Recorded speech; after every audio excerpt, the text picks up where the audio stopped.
As you can see, today I'm doing a wee bit of a shootout. We've got Bushmills, Black Barrel, and we've got Monkey Shoulder. So I bought the Black Barrel like a week and a half ago. Tried it, and to me, it had a lot of the same characters that the Monkey Shoulder had. Now that's going from memory. So today, what I'm going to do is actually pour a bit of each, shoot them out back to back, see what happens. Start with the Bushmills. Oh, nice pop on the old cork there. Bushmills, just a splash.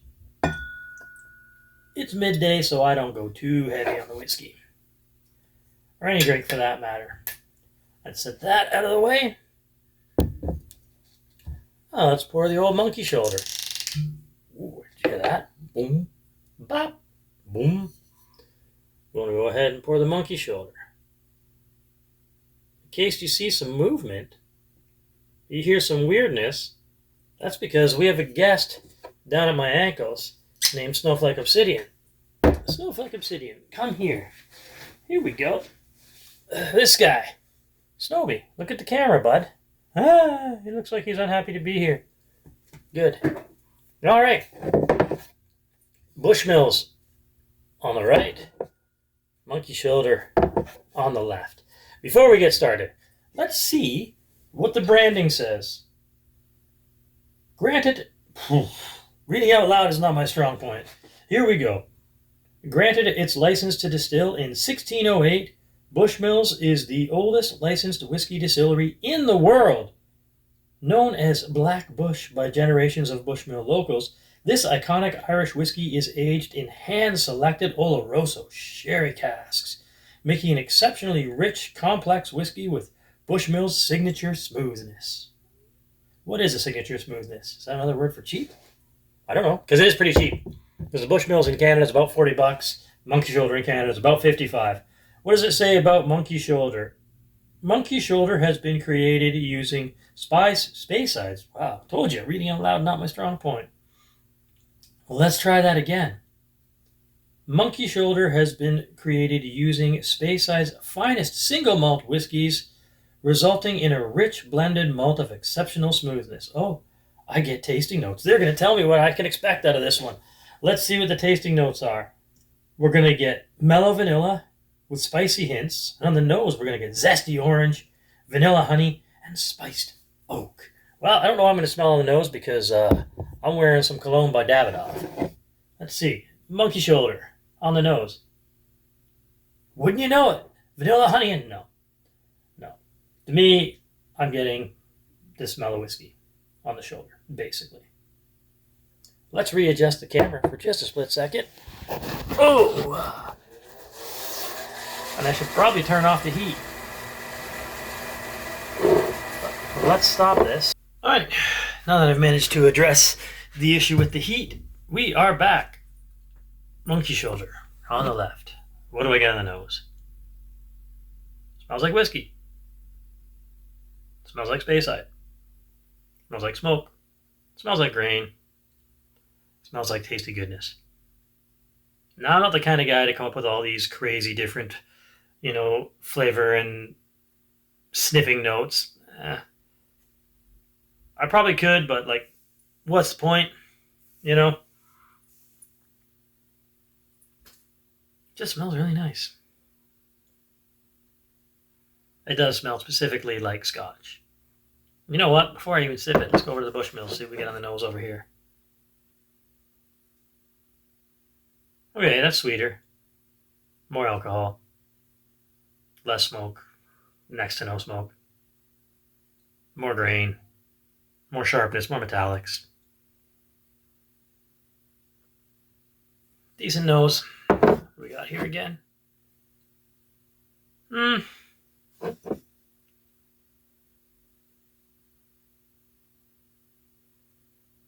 Deeper, maltier, richer. That's the Monkey Shoulder. A little darker. Bright, shiny, fruit, sharp. That's the Bushmills. So when I bought the Bushmills Black Barrel, I was in a liquor store, and I happened to say to my girlfriend, "Oh yeah, I want an Irish whiskey because I want to do Irish coffee." And an older gentleman said, I hate to interrupt, but when I hear Irish whiskey, I've just got to say something. So he actually recommended this at the price point, coming in, I think, a little bit more than Proper 12, about the same price as Jameson. Yeah. He said that in his mind it was smoky and it was closer to Scotch than Irish whiskey. Like there's some Irish whiskeys and some Scotches who sort of share flavors and they share characteristic, partly because of the region where they're produced, but let's find out.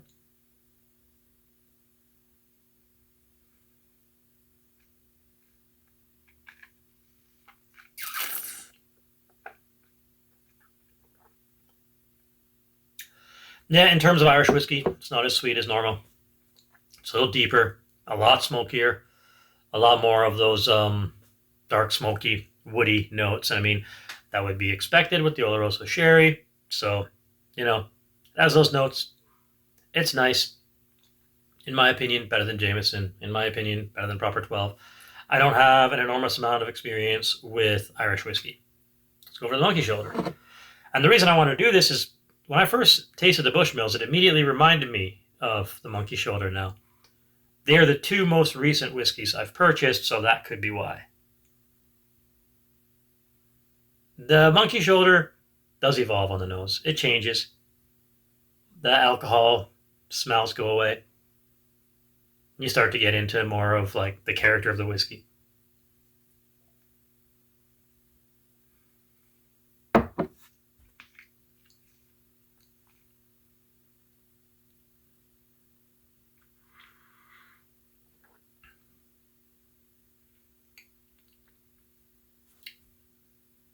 Less smoky. The Monkey Shoulder is less smoky than the Bushmills. I've switched them up now. This is the Monkey Shoulder. It's less smoky than the Bushmills. Interesting. The nose is brighter on the Bushmills. I think the Bushmills overall is a darker whiskey, sharper, more mellow. I think the Monkey Shoulder has a higher proof, 43%.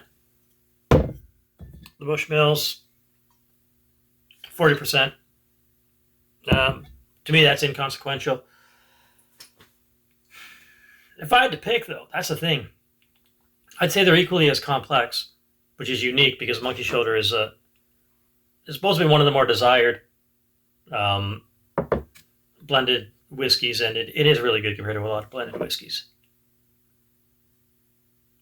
Okay, the Bushmills gets a bit of like vinegar and sour when it sits for a bit.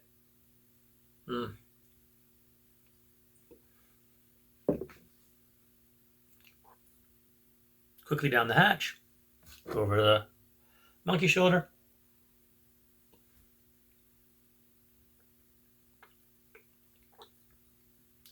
A little sweeter, a little more complex, but not much more. Not in my opinion. And I don't have this great palate. But I think if somebody's like, I really like Monkey Shoulder, do you have a recommendation for something that's like Monkey Shoulder and cheaper?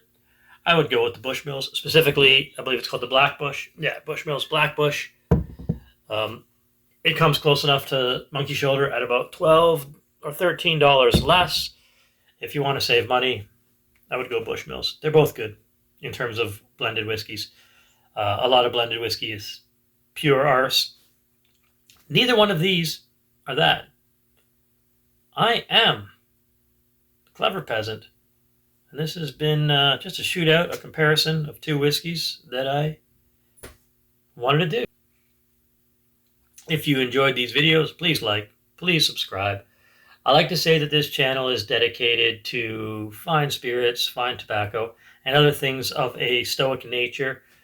This channel is going to go in a couple of different directions. I think this is probably going to be the first video I actually put out, and at least under the moniker Clever Peasant. There's a few videos that have been on here for a while. There's some lifestyle stuff, some footage of vacations I've gone on. Like, subscribe, share, and most importantly, keep enjoying your life. Cheers.